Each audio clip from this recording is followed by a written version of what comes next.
You're listening to the Straight to Video podcast with Rob Lane.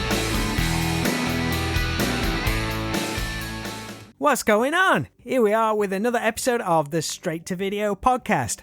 I want to start off by mentioning what a brilliant response I had to episode 40 and our interview with CJ Wildart. It was the busiest day yet for the podcast with streams and downloads, and it made this month of November the best so far since the podcast launch. So thank you so much, and to anyone who's a new listener, welcome on board. Today I've got a really fun chat with Kurt Baker, who spoke to us all the way from Madrid, Spain. Some of you may remember Kurt from the band The Leftovers, who toured the UK some time ago with Bowling for Soup. The Leftovers had this cool pop-punk meets classic 50s and 60s style vibe, which gave them their own identity. Following that band, Kurt began releasing records under his own name, and most recently, after signing with Little Steven's Wicked Cool Records, he has just released one heck of a power pop monster of an album called After Party, which is packed with what I call laney fodder. Just great pop rock tunes with massive hooks, which is what I'm all about for sure. Kurt was a joy to talk to and lots of fun, which kind of makes up for a bit of lack of audio quality in this chat, so I apologise for that, but I am not going to apologise for all the good vibes Kurt exudes during our talk. Hope you enjoy it and check out Kurt's new album After Party. You can find all the good links and info over at kurtbaker.me. But for now, sit back and enjoy my chat with Mr. Kurt Baker.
Congrats on the release of the new album, After Party, man. It sounds friggin' awesome. Thank you. Yeah, I'm really excited about it. I've been getting a lot of great response from it, everyone that's heard it. So I think we did a really good job. I just wish we could, do some more concerts or something, but hopefully in the future, You grew up in Portland, Maine. That's correct, right? Portland, Maine. Yes, that's right. You've since performed all over the US and the world and since relocated to Madrid. Is there anything that is special and unique to you about your hometown which you love or miss, or do you split your time between the two these days? Well, I try to get back to Portland at least once a year if I can. It's a very different place than where I am now in Madrid. It's got a certain special charm to it. I mean, it's my hometown and I have many great memories growing up in Portland. And at the time, it was a great place to start a band because there were a lot of places to play. There was a good, independent music scene. There still is. But it's a nice place. I don't miss the winters at all. There's snow up to your head. But going back in the summertime is really great. I got back in September to visit my family, and it was wonderful because being in the city during a lockdown like Madrid, it was really strict, as it's been in many places. But in Maine, there's a lot of open space. You can go for walks on the beach. So I really needed that, and it was great. But it's a good town. You can have some lobster, have a nice beer, hang out with nice people. That's cool. As it compared to the other major areas around there? Because you is it north of Boston, and then you're also pretty close to Canada? Yeah, so it's 2 hours north of Boston. So we would often go down to Boston to see a lot of the bigger bands because there wasn't, a big punk or rock and roll scene really in Portland. It was more art kind of indie rock stuff going on when we were younger. But there was always stuff going on. There was like one rock and roll club. It's still around today, Gino's Rock Club. So that was great. But Boston, that's the place to be. Yeah, Boston's got a pretty freaking rich music heritage, really. There's some classic bands come out of there. I love all the Boston bands. I saw that you had interviewed Noel from Damone. I love Damone. They're amazing. But even bands, the Cars, and I love the Nervous Eaters. They're one of my favorite punk bands. They're from Boston as well. Lots of great. I'd say Boston and New York are almost on the same level when it comes down to like rock and roll and punk in the late 70s, early 80s. There's just a lot of great stuff going on down there. Definitely, man. Who did you travel to see down there? Was it some of your early concerts? We used to go down to see, I saw the Helicopters in Boston, which was just like one of the best rock and roll shows of my life. But we would go down and see groups like the Methadones or punk bands, a lot of punk bands. We would play with my old band, Leftovers. We would play with some bands like Chicks Dig It, a lot of pop punk bands that would come down. There's a place in Somerville called the Abbey Lounge, and they had great shows there all the time. And the lady that booked concerts, she knew that we were underage, but she would put us on the bill. And she said, I just don't want to see you guys with a beer, but if you're not drinking, you guys can play the gig. And we were so thankful for that because we had the chance to play with some of our favorite, pop punk bands and stuff, all kinds of bands. The Queers, would go down to the Queers all the time, but the Queers would come up to Maine sometimes as well. Always good stuff going on in Boston. Yeah. So what was the young Kurt Baker like? Have you always been drawn to music, or did you have any other early passions? I've always just been into music since I was really young. That's been like my main passion. I think it's like music and probably eating food. I love food and having a good time, but yeah, music for me, since I was about like 5 years old, I heard the Beatles and it kind of just made me want to play music. And so from a young age, I wanted to start a band. Never really was possible until I was about 13, 14. But I was just always into music. I was kind of into basketball for a while. I was playing, and this was in, best times for basketball. I just watched The Last Dance. That was so cool, and I loved the Orlando Magic and all those teams. It was a great time to be into basketball. And I played basketball as well, but there was a real turning point because I think I tried out for the 7th grade Lincoln Middle School basketball team, and I did it. I was great. I got a bunch of rebounds, assists, all this stuff. And I didn't make the team. And I was like, what the heck? This is so unfair. I hate organized sports. And that was like the point where I said, I'm done with sports. I'm just going to focus 100% on music. And that's really all I've been doing since. What was you doing? Was you actually playing guitar at that point? I mean, I was, I started really playing. I started with the bass, actually. I always was into like playing, or wanting to play a guitar instrument. My parents were like, oh, if you're going to play guitar, then you also have to play a classical instrument. And so I actually was playing cello, and that was kind of like the bass in some ways because it had 4 strings on it. It's tuned differently, but I started with the bass because I had a buddy of mine who had a bass and he lent me it, and I started playing that. So I actually started on the bass and then went on to guitar after that. How was that being a Beatles fan? Was you taking note of Paul McCartney's stuff? I know. I'm just like, I still every day I listen to that stuff that he does. Even his new stuff, just the musicianship is just huge. And he's one of the biggest influences for me when it comes to playing bass. I mean, I've just tried to steal everything that he did. It was like, for me, it was like when I was playing bass, especially like back in the day, I was always a big fan of Mike from Green Day, his style. And so I always was thinking I'd like to mix the style of Mike from Green Day and Paul from the Beatles, put it together, and try and do something like that. That was always the main influence. But, guitar was always the way for writing songs. I couldn't write songs on bass. No, it's not very exciting.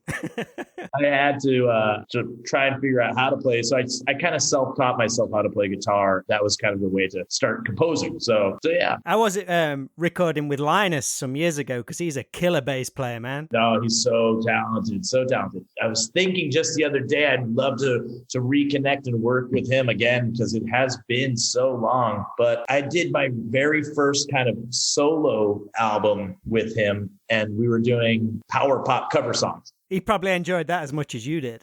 Oh yeah, we had so much fun recording that. It's probably one of the best sessions I've ever done. We were laughing the entire time. It was just really great. But he was just killer, man. And when he was producing the album before that, with the Leftovers, he brought in a lot of great ideas, and he was, showing me some cool stuff to play on the bass too. And I never would have thought about that. So he's a great producer. I would love to work with him again. Yeah. Because you've always been associated with like the 60s and 70s kind of sound. Was that always something you had an intention to follow when the Leftovers came together, or was it just how you were writing at the time? I think that because I love the Beatles so much. I love the 60s pop music a lot.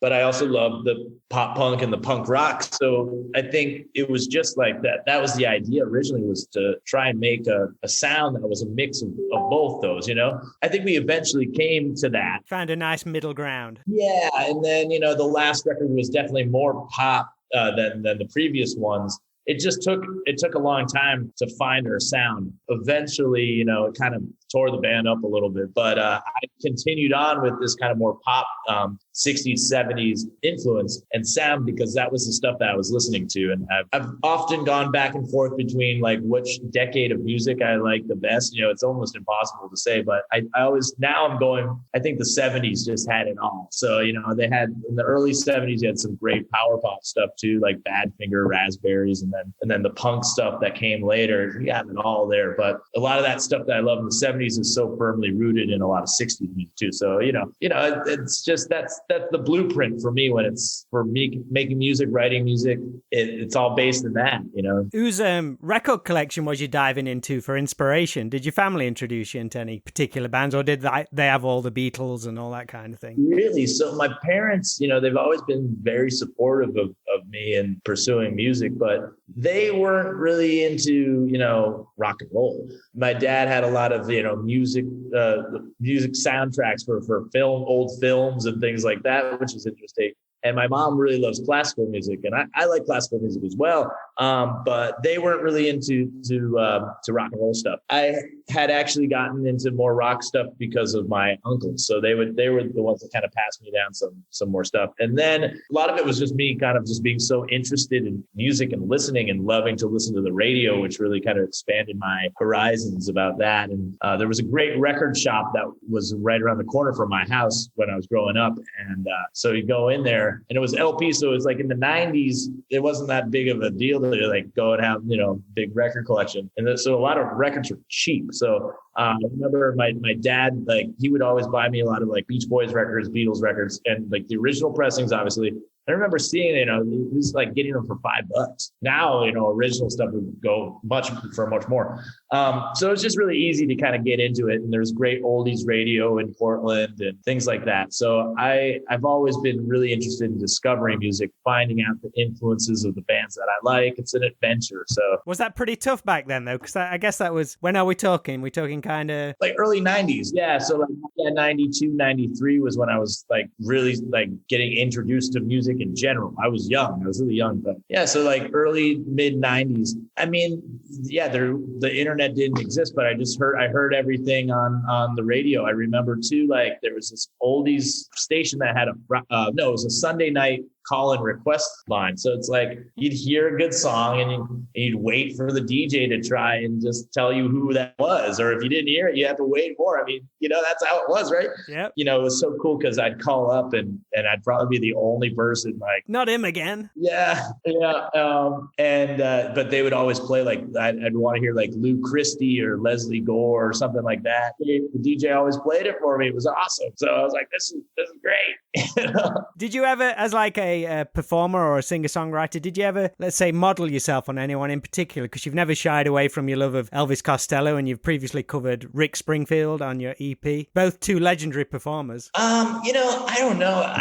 I've always wanted to be an exciting performer, but I've never tried to model myself on anyone exactly. I do wear my influences on my sleeve, but I guess I can't really think of one musician that I've like wanted to try to be exactly like. But yeah, there's so many great frontmen that have been influential to me. Lately, I've been listening to a ton of Iggy Pop. I love Iggy. He's so cool. And I remember also like seeing him on a show when I was younger, The Adventures of Pete and Pete, and being like, who's that guy? And then so he's always like kind of been a great influence. And I also love Nick Lowe. And I've met Nick Lowe.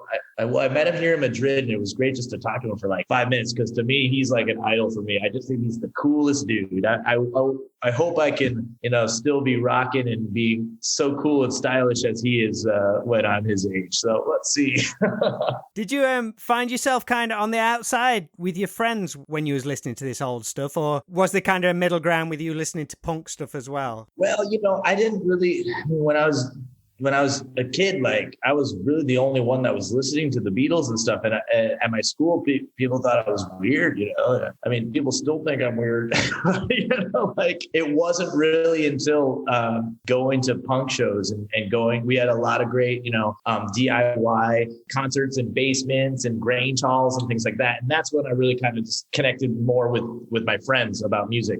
And that's kind of how we started playing bands and things. But in the early years, it was really hard because kids didn't play guitar. They weren't really interested in starting a band that sounded like the Beatles or that sounded like the Ramones. So it was really hard. But through concerts, that's kind of how I really started to meet people that were like-minded. So I'm just glad that there were a lot of great shows that kids could go to in Portland at the time. There was a lot of all ages stuff. I don't know what it's like anymore, but we were lucky. Was there many bands prior to the Leftovers, or were the Leftovers kind of one of your first bands? I had a couple like bands, but we didn't do anything. There was one band that I had with one of my best buddies, and we were called The Outnumbered, and we lasted for about a year. We put out a record. It's so silly because like when we went to Japan, I didn't think that anybody knew about The Outnumbered. There was this guy in Japan. He's like, "Can you tell me about The Outnumbered?" I'm like, "What? How do you even know about it?" It's like, so like I sent him the songs that he wanted to hear it. I was like, "This is not good.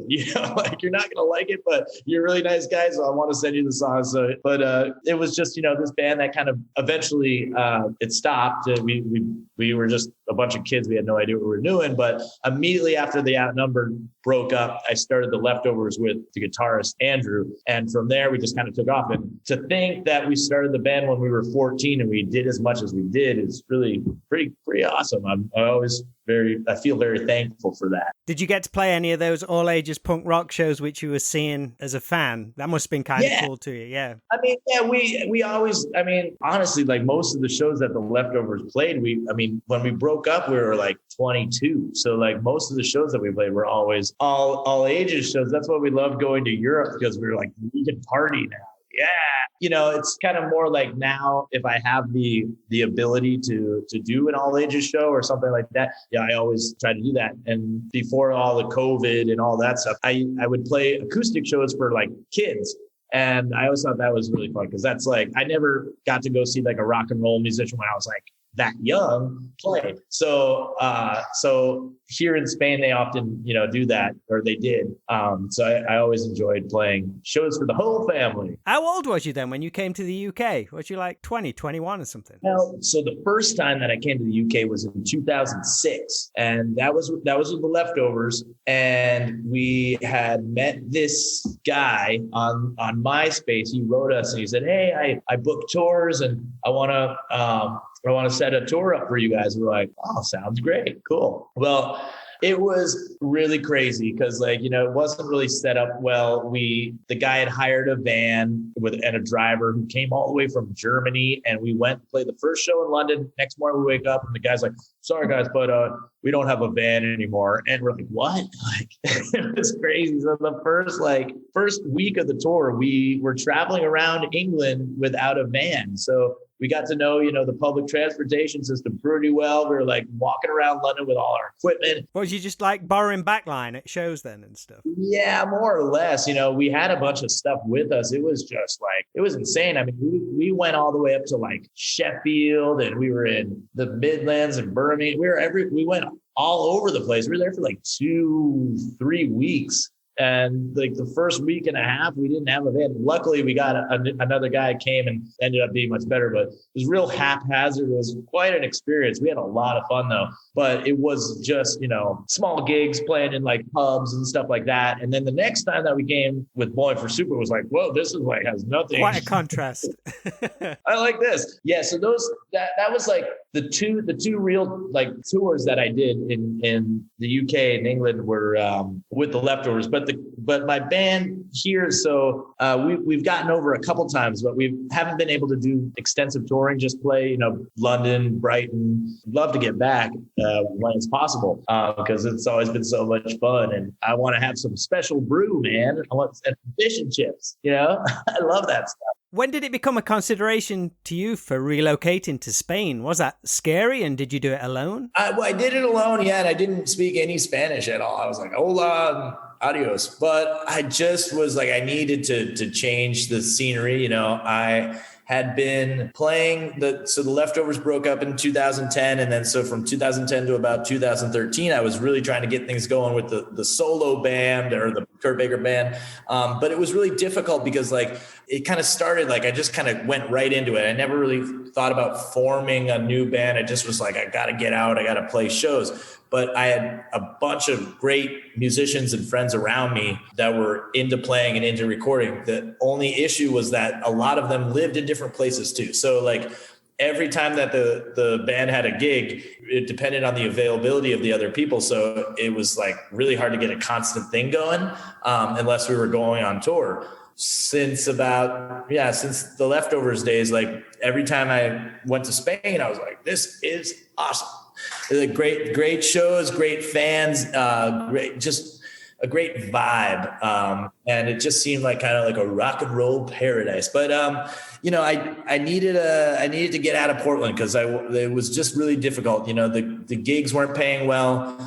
There weren't a lot of opportunities to do anything. I felt like I had been working so hard, but I wanted to see something come out of that, So I was like, thinking like maybe I'm going to go to New York or maybe I'm going to go to Los Angeles or something like that. I finally said, why don't I just go to Madrid? And we had a tour there, which was really a fun one that we did, which was basically the same lineup of the new record. So the rest of the guys, they went back home and I stayed and I ended up staying. And so now I've been here for about 7 years. Yeah, it's a great place to be. And I've actually seen more bands that I love from the United States in Madrid than in the States. Like, did I read you saw Red Cross? Yeah. Oh yeah. I was just going to say, like, I've seen Red Cross now like 6 times. So I'm like, well, I love that because I always wanted to see them. So can't you get a gig with them? Yeah, I know that. Well, actually one of my other bands, we opened up for them. So yeah, it was great. That was awesome.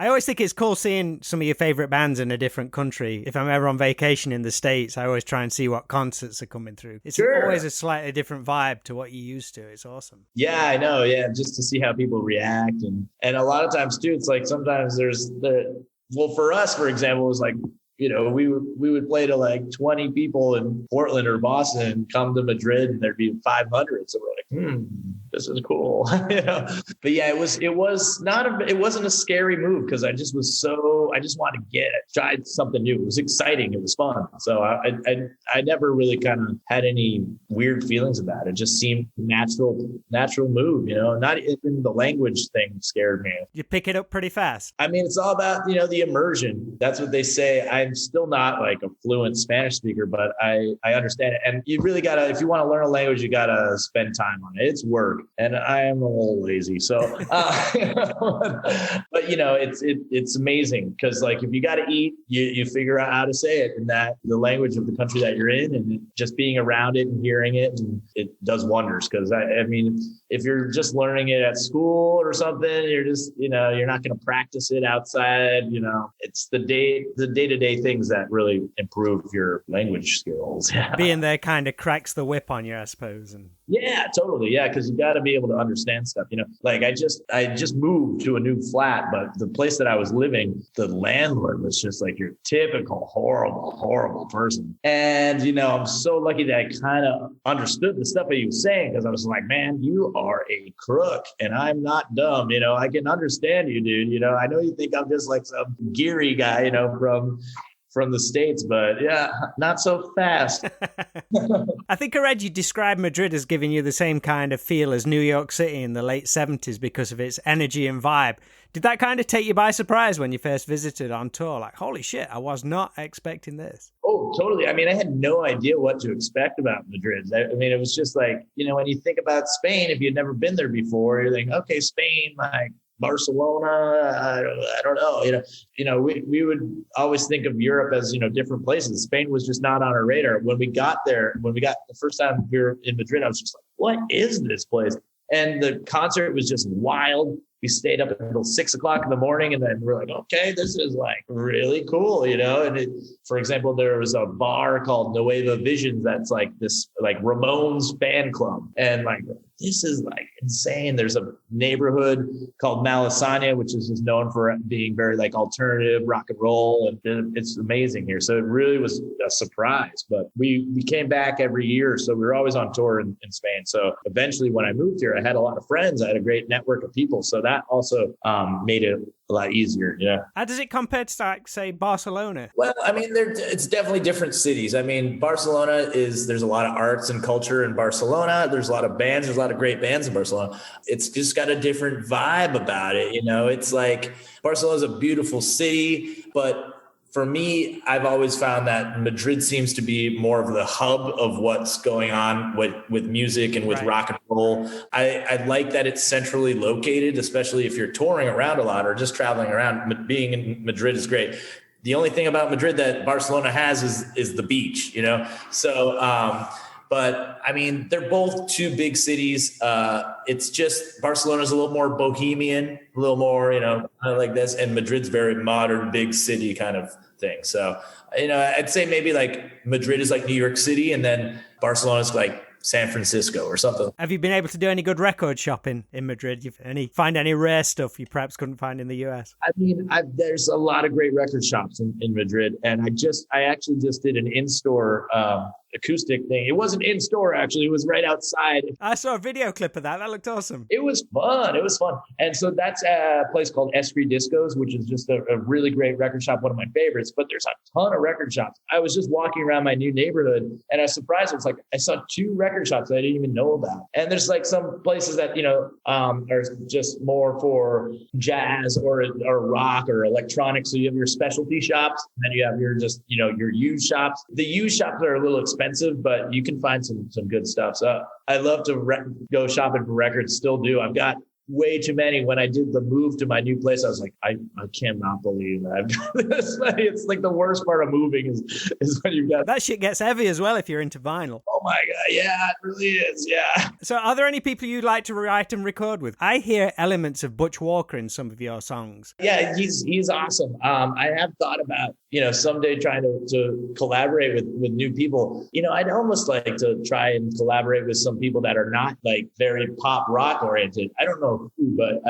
just to expand the sound in some ways. But I've always wanted to work with Blag from the Dwarves. I don't know if he just seems like a super cool dude. I mean, I've met him. We stayed at his house once years ago. He was just so interesting, but I love the music that he writes, and I've always wanted to collaborate with him. But Butch Walker's fantastic too. I mean, if he wanted to do something, I wouldn't say no, come on. Yeah. But yeah, I'm always thinking about that. And there's actually a lot of great artists that are on the record label that I'm on, Wicked Cool Records, that I'd like to do some stuff with as well, collaborate and write some songs. Seems to be like a really good family on that record label. I mean, obviously headed by Stevie Van Zandt. Has he passed on any words of wisdom since you signed to the label? I mean, he's just been, he has always just been really honest about, the music. So like, he's not afraid to say this sucks. I mean, I remember one time we were recording some singles and we sent him like the mix and he's like, what's this, the demo? So we're like, all right. But it's good to get, you need to have that kind of criticism, but he's like the kind of person that's like, he wouldn't sign you on the label unless he really liked you. So it's like, it's very constructive criticism. And he had a lot of great things to say about the new record. He actually wasn't very critical of the new record, which we were like, yay. But it's just, he knows what's good. He's little Steven. So, having the ability to be on his label and to hear his advice, to hear his critiques, it's amazing. I mean, you can't ask for more than that. It's great. To bring things to a close, what's still your go-to album from when you were growing up that still inspires you to this day, or is the list too long? No, I mean, so I really love the Beatles' Rubber Soul or Beach Boys' Wild Honey. And then I've always kind of go back to some other stuff that I just listened to. It's like from Sweden, but I love all these Swedish bands. I love the self-titled ABBA record. I always go back to that. And I love the first Band on the Moon by the Cardigans. What was the first one you brought as a kid when you was like, right, I'm going to go and buy my first album? The thing is, my parents bought me Rubber Soul. The first album that I really remember buying, I bought so many records. I got records constantly. Be honest. Yeah. Well, I know it wasn't the first record that I ever bought, but I do remember buying this record. It wasn't the first one, but it just was a moment in my head that I remember going to the store and buying it. So it was the first album by Sugar Ray called Lemonade and Brownies. I think I was like 12 years old. And I went to the record store and, it's like, there's a naked lady on the cover and like parental advisory, all this. I'm like, I'm going to buy this, but I'm like nervous. Yeah. So I go up and the guy is like just some dude at this place called Bull Moose Music. So it's like this kind of used to be like this independent record store. It's a great record store still. But the guy was like, he doesn't care. This dude's like, whatever, I need to get out here, have a beer. Sells me the record, no problem. And I'm just like, oh my God. You're going up to the counter sweating. Yeah, it felt like it was illegal. So that definitely wasn't the first record that I bought, but it was a record that remember that moment. Thank you ever so much for your time, dude. Thank you. It's been so fun to chat. Take care.